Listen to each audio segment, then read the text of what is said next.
Ok, pessoal, queria mostrar aqui o caso de um paciente de 54 anos com distensão abdominal, história de neuropatia, tá? Alguns achados são corriqueiros, outros nem tanto, como por exemplo, esse alargamento dos pilares diafragmáticos aqui, tá? A gente sempre tem que medir isso, deixar no corpo do laudo, pelo menos, né?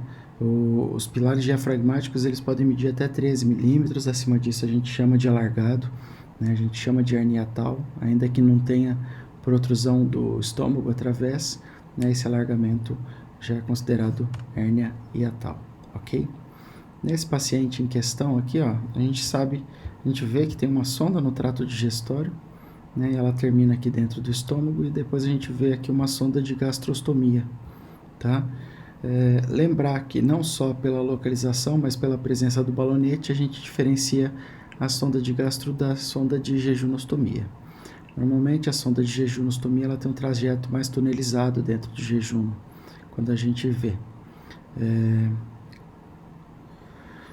Continuando no exame aqui, a gente vê que o paciente tem uma diástase também grande, né, do reto abdominal, na parede anterior.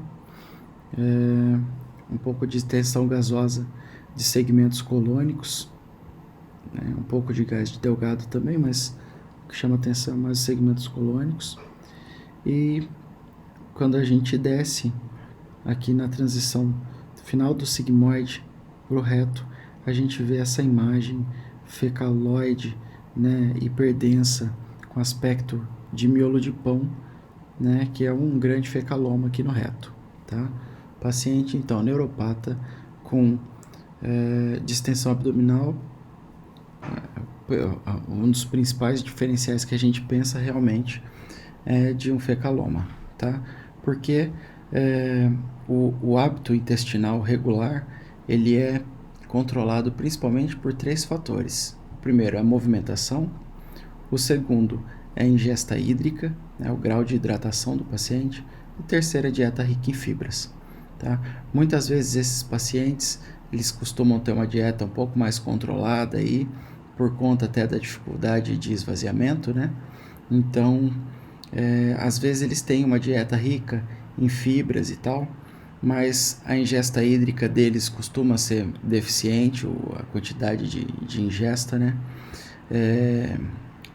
E a mobilidade reduzida também é um fator importante aí da redução da motilidade, né, gastrointestinal, e isso faz com que esses pacientes desenvolvam um fecaloma, né, com muito mais frequência, ou mesmo a constipação intestinal, tá?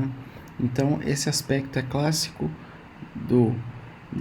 dessa alteração aí, né, dessa hiperdensidade com aspecto de miolo de pão, né? É clássico do fecaloma, tá? Em alguns casos extremos, o fecaloma pode distender muito o reto, tá? E causar isquemia, e aí você pode ver inclusive pneumatose do reto aqui, quando tem sinais francos de isquemia, tá? Tem alguns outros achados nesse exame, o mais importante deles aqui, que eu acho que vale a pena a gente comentar, e que a gente no dia a dia olha pouco, tá? São as partes moles do paciente, né? Aqui a gente vê uma lesão ulcerada com a superfície irregular da pele, hiperdensidade, provavelmente é uma úlcera, provavelmente não. Ela está em ponto de apoio ósseo aqui no trocânter maior do fêmur, tanto desse quanto do outro lado a gente vê a mesma lesão, né? Isso é lesão de apoio, né? Isso aí é úlcera de decúbito, né? Então, provavelmente com essa irregularidade da pele, provavelmente é uma úlcera aberta, né? Então isso aqui vale a pena ser descrito, né? Apesar de isso ser visível, óbvio, né? Vale a pena a gente descrever isso no nosso laudo, né? Que a gente agrega informações importantes. Da mesma forma, a gente vê aqui, ó, no sacro, né? Nas vértebras sacrais aqui, o mesmo aspecto de hiperdensidade, né? Dos planos teciduais superficiais aqui, e que isso também provavelmente corresponde a uma lesão de decúbito, tá? É interessante a gente descrever, inclusive quando a gente vê essas alterações de partes moles, se a gente vê linfonodomegalias nas cadeias aqui, né, nas cadeias inguinais. E de relevante para esse caso, acho que eram só essas alterações, tá? Um caso muito corriqueiro, né, que a gente vê mesmo no dia a dia, mas que a gente acaba passando batido, né?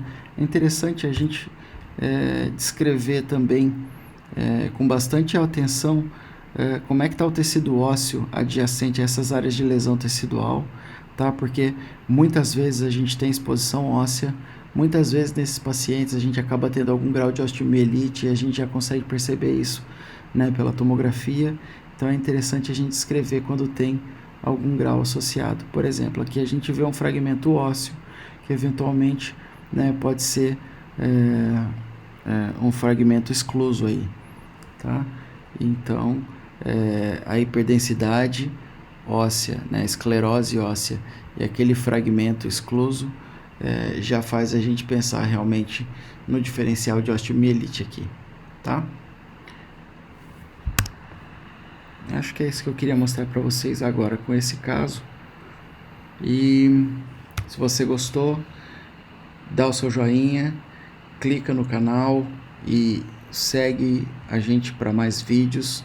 Acompanhe a série aí de casos de plantão, que sempre tem casos novos, tá bom? Um abraço a todos.